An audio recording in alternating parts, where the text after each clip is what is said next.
E aí, pessoal, depois de um tempo afastado do YouTube, eu voltei para fazer uma análise do Coringa, Joker, palhaço do crime, o Arthur Fleck.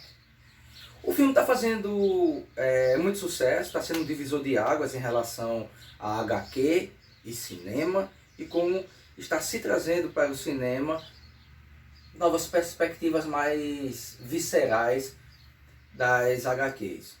Muitas pessoas estão gostando, outras não, outras estão achando o filme muito impactante. E aí eu vou trazer um pouco do filme para vocês e vou fazer uma breve análise psicológica também do Coringa. Mas antes dos spoilers começar, deixa o seu joinha aqui, dá uma curtida legal. Chegar no final do vídeo, se não gostou, tira o like. Se gostou, deixa lá, né? De preferência, comenta e compartilha com os amigos, com os inimigos, e lá vamos nós. Bom, o filme do Coringa, eu achei ele fantástico. A fotografia do filme é muito bela. A melhor interpretação de 2019, sem dúvida, até o momento, é a do Joaquin Phoenix, no papel do Arthur Fleck. Você consegue perceber todo o adoecer dele até o momento que ele se transforma no Coringa, quando ele cede totalmente à loucura e vira o Coringa. É fantástico, especialmente quando ele consegue retratar a questão do riso descontrolado mesmo enquanto ele está sofrendo. Você consegue ver o riso e o sofrimento dele ao mesmo tempo. É fantástico. Eu acho que dificilmente alguém conseguiria fazer isso no nível que o Joaquin Phoenix fez. A trilha sonora do filme também está muito bem encaixada, aparece nas horas certas, da forma certa e no tom certo. Uma influência de filmes como Requiem para um Sonho, o Taxi Driver com Robert De Niro, o Rei da Comédia também com Robert De Niro, e eu senti um pouco da pegada também de Clube da Luta. Eu acho difícil vocês terem assistido estes filmes e terem uma noção, assim, ter um impacto muito forte com o Coringa, no sentido de achar que o filme ele é muito violento, ele é muito visceral, que ele incomoda. Se vocês assistiram esses filmes, na minha opinião, eu acho que vocês não vão achar isso, porque eu assisti eles e eu vi muito deles no filme, e com isso eu não me choquei tanto quanto eu esperava que fosse me chocar, que as pessoas estavam falando. Na verdade, eu achei o filme até bem divertido. Ele tem esse riso descontrolado, que é uma característica que já é mostrada desde o trailer, que geralmente é associado a traumas físicos no cérebro, que no inglês é conhecido pela sigla PLN, que traduzindo para português essa sigla seria o riso e o choro patológico, onde determinadas estruturas do nosso encéfalo, do nosso cérebro no popular, elas estão danificadas, e por elas estarem danificadas, elas geram esse riso ou esse choro patológico. Pacientes com Alzheimer, por exemplo, eles podem chegar a desse quadro, pacientes com epilepsia e outros quadros fisiológicos, que têm alterações fisiológicas no nosso cérebro, especialmente no córtex pré-frontal. Bem, dito isso, nós podemos ir agora um pouco mais além. E esse pouco mais além eu trago a relação do Arthur com a mãe. A gente vê o que nós chamamos na psicanálise de uma mãe sádica, pois ela é a mãe que controla o Arthur, de certa forma, sadicamente. Afinal de contas, devido às cartas que ela manda direto para o Sr. Wayne, e quer que o Arthur esteja lá direto, vendo se chegou correspondência, que envie mais correspondência.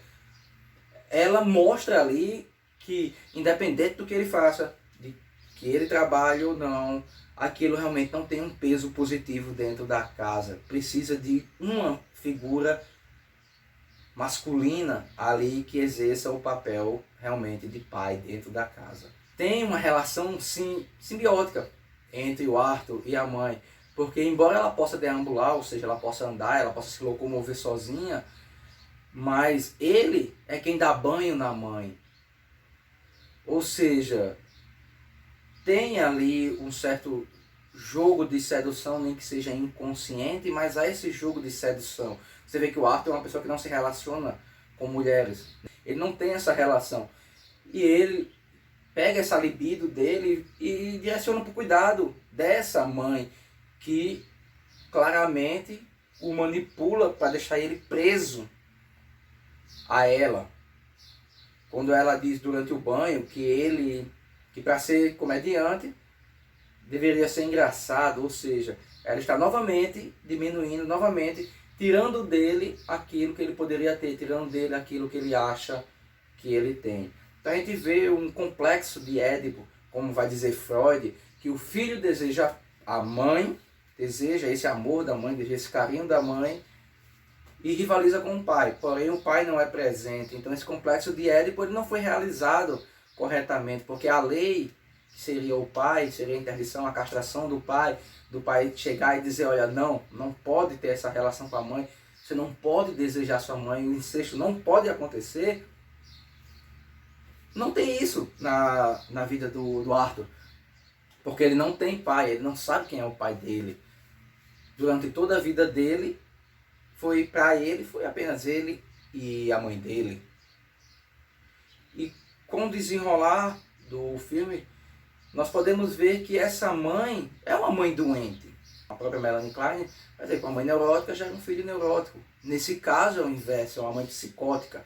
Ela foi internada porque ela delirava, ela tinha abuso de drogas e ela deixava que o seu parceiro abusasse do seu filho. No filme não deixa claro se houve também o abuso sexual com o Arthur durante a infância, mas o filme deixa claro que houve sim um abuso físico e psicológico com o consentimento da mãe. E daí a gente entende melhor porque que ele sempre fala, que a mãe dizia para ele que na infância ele sempre deixasse um sorriso no seu rosto e chama ele de happy, ou seja, feliz. Porque ela fazia com que essa criança internalizasse, fantasiasse um mundo de felicidade que na verdade não existia. E nisso, esses objetos bons e esses objetos maus não foram introjetados de maneira correta dentro da evolução, dentro do desenvolvimento desta criança, que era o Arthur. Isso não aconteceu. Ele não internalizou isso de forma correta. Então o seu ego terminou se fragmentando. O seu ego foi cindido, foi quebrado, foi partido, foi dividido, porque ele não suportava aquele mundo que ele vivia. Ele não suportava o que ele sentia, o que ele sofria. E neste momento, ele se divide, ele se quebra. E daí nós temos um movimento que vai mais direcionado para as psicoses em si. Ele fantasia muito, ele vive muito num mundo de fantasia, quando no começo do filme ele acha que está no programa do Murray. Depois ele acha que está ficando com a namorada, com a vizinha, perdão. Mas se vocês prestarem bem atenção, pelo menos na minha opinião, aqui não chegou a ser um delírio dele. Ele não teve uma alucinação ali. Na minha opinião, ele teve sim apenas uma fantasia. Ele estava vivenciando e gozando através desta fantasia. E ele tem como uma figura paterna, de certa forma, o Murray. Aquele comediante que é que ele se espelha, é o programa que ele quer ir, é quem ele quer ser. A identificação masculina dele, a identificação paterna dele é esse Murray, essa figura que mostra que ele pode ser um comediante. E quando ele é interditado por esse Murray, ele é interditado por esse pai, há uma castração tardia aí, que é quando o vídeo é mostrado e ele é utilizado como objeto de zombaria pelo Murray. E você vê que aí o seu mundo se destrói mais uma vez. Que a mãe envia cartas dizendo que ele é o filho do Sr. Wayne. O Sr. Wayne diz que ela era louca, bate nele. E quando ele vai procurar saber disso, ele vai no asilo Arkham e ele vê que realmente a mãe foi presa, que ele sofria maus tratos e pior ainda, ele vê que ele era adotado. Ou seja, todo o seu mundo foi uma fantasia, foi uma grande mentira. E aí ele pega aquele acontecimento do metrô, quando ele mata os 3 trabalhadores das indústrias Wayne. Você vê que naquele momento ele tem um certo choque, ele corre, é como se ele tivesse meio que arrependido, mostra isso, mas mais na frente quando ele entra no banheiro público e ele começa a dançar, você vê que ali não houve um arrependimento. Foi só a emoção, o choque de, pela primeira vez na vida, com aquele ato daquele crime, o Arthur então gozou. O Arthur se sentiu vivo. Ele sentiu que o mundo realmente existia, que ele existia nesse mundo, que esse mundo era palpável e que ele poderia ter prazer e gozar nesse mundo. Foi a primeira vez que ele sentiu isso. E a segunda vez é quando ele mata a mãe dele. Matando essa mãe, ele tira esse superego, ele tira essa pessoa que interdita ele de ser quem ele é. E então ele deixa o Arthur para trás. Ele até disse que ele não gostava desse nome. Ele deixa o Arthur para trás e ele diz que as suas manifestações, que os seus desejos mais primitivos, selvagens e que estavam reprimidos, que nós na psicanálise chamamos do id, que é a nossa instância mais primitiva, mais impulsiva e mais selvagem, que vive pelo princípio do prazer, pela procura do gozo. Então ele joga tudo isso para fora e ele dá um nome a essa entidade, a essa estrutura, a esse pilar que agora irá lhe sustentar. E esse nome é Joker, ou Coringa no português. E ele vai até o programa do Murray. E quando chega lá, a mãe, que era para ele ter matado simbolicamente para conseguir a sua liberdade, ele vai ao ato. Então agora ele vai confrontar esse pai que lhe interditou, mas que ele não aceitou essa castração, ele não aceitou essa interdição. E ele vai lá confrontar esse pai, e ele vai lá fazer aquilo que acontece no mito de Édipo, matar o pai.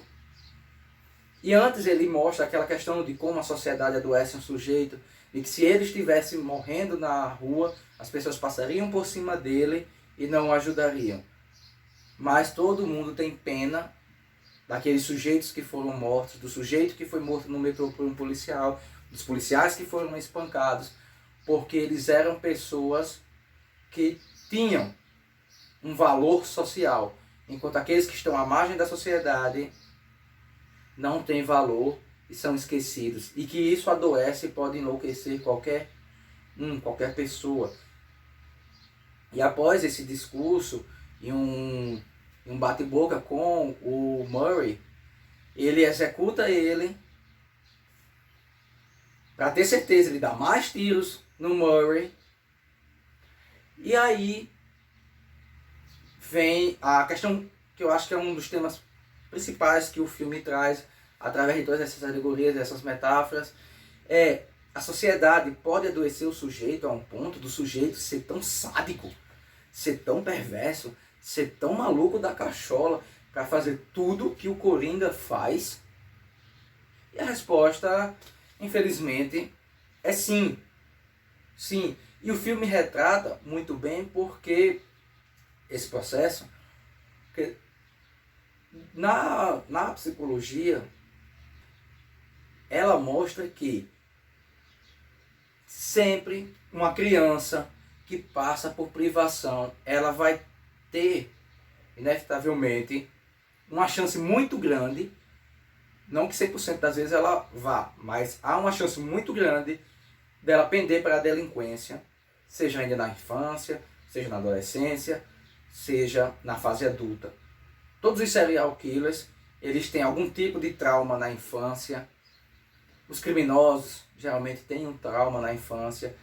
E isso não tira o peso das consequências dos seus atos.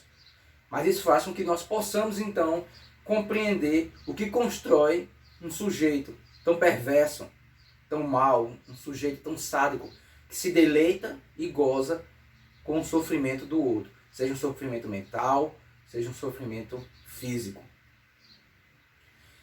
E o Arthur, ele sofre, como eu falei anteriormente no vídeo, ele sofre privações na sua infância, ele sofre abusos físicos, ele sofre abusos psicológicos, ele é completamente negligenciado, ele é vítima de uma mãe extremamente perversa com ele, extremamente sádica, que controla a vida dele, que faz ele acreditar então que ele tem que sempre sorrir e que ele sempre se coloque no lugar de coitado devido a uma condição psicológica que ele tem do riso. E aí nós vemos o mundo externo fazendo com que esse sujeito cada vez mais faça que seu ego se fragmente quando ele é espancado mais de uma vez durante o filme. As pessoas não ligam para ele. Quando o serviço social é cortado, ele não tem mais direito a seus remédios, que é o que, de qualquer forma, mantém ele com aquele pezinho na realidade. Tudo isso é tirado dele de forma abrupta, de forma brutal. A mãe que mentia para ele, a figura paterna do Murray, que o castra em um nível social enorme, porque todo mundo está vendo ele sendo feito de piada pelo aquele que é a sua identificação masculina, a sua identificação paterna. Então, tudo isso, aliado a uma infância de trauma, levou ele ao ápice do crime, aquilo que ele faz no final. Então, para mim, o filme é muito bem desenvolvido, traz temas sociais relevantes, traz temas psicológicos extremamente relevantes, e a minha nota de 0 a 5 é 5. Eu não vou falar sobre as questões técnicas do filme, que eu já falei um pouco no começo, e nem minha intenção toda era essa, era mais falar da questão psicológica. Então eu agradeço para vocês que assistiram até agora. Se não deixou o like até aqui, deixa o like, que isso ajuda muito no canal. Compartilha, comenta, dá uma divulgada aí nesse meu canal para ajudar a crescer.